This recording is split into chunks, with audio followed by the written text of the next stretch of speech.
Commonwealth గేమ్స్లో ఇప్పటి వరకు ఒక లెక్క, ఇవాళ ఒక్కరోజు మరో లెక్క అంటున్నారు అనలిస్టులు. ప్రస్తుతం భారత్ ఖాతాలో 23 పతకాలున్నాయి. ఇందులో 5 బంగారు పతకాలు, 12 రజతాలు, 6 కాంస్యాలు ఉన్నాయి. పట్టికలో 10వ స్థానంలో భారత్ కొనసాగుతోంది. భారత్ తన స్థానంతో పాటు పతకాల సంఖ్యను కూడా గణనీయంగా పెంచుకునే అవకాశం ఉంది. ఇప్పటికే 10 మంది బాక్సర్లు ఫైనల్కు చేరి స్వర్ణాలపై గురిపెట్టారు. ఇవి కాక మరో 15 పతకాలు భారత్ ఖాతాలో పడే అవకాశం ఉంది. దీంతో మెడల్స్ టాలీలో భారత్ టాప్ 5కి దూసుకొచ్చే అవకాశం ఉంది. కామన్వెల్త్ గేమ్స్ ఆగస్టు 2న ముగుస్తాయి. కామన్వెల్త్ గేమ్స్లో ఇప్పటి వరకు ఒక లెక్క, ఇవాళ ఒక్కరోజు మరో లెక్క అంటున్నారు అనలిస్టులు. ప్రస్తుతం భారత్ ఖాతాలో 23 పతకాలున్నాయి. ఇందులో 5 బంగారు పతకాలు, 12 రజతాలు, 6 కాంస్యాలు ఉన్నాయి. పట్టికలో 10వ స్థానంలో భారత్ కొనసాగుతోంది. భారత్ తన స్థానంతో పాటు పతకాల సంఖ్యను కూడా గణనీయంగా పెంచుకునే అవకాశం ఉంది.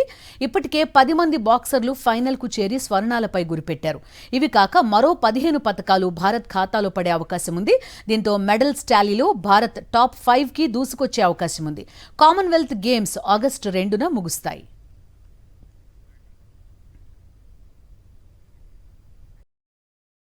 మరిన్ని అప్డేట్స్ కోసం ఛానల్ ను సబ్స్క్రైబ్ చేయండి. నోటిఫికేషన్స్ కోసం బెల్ ఐకాన్ పై క్లిక్ చేయండి.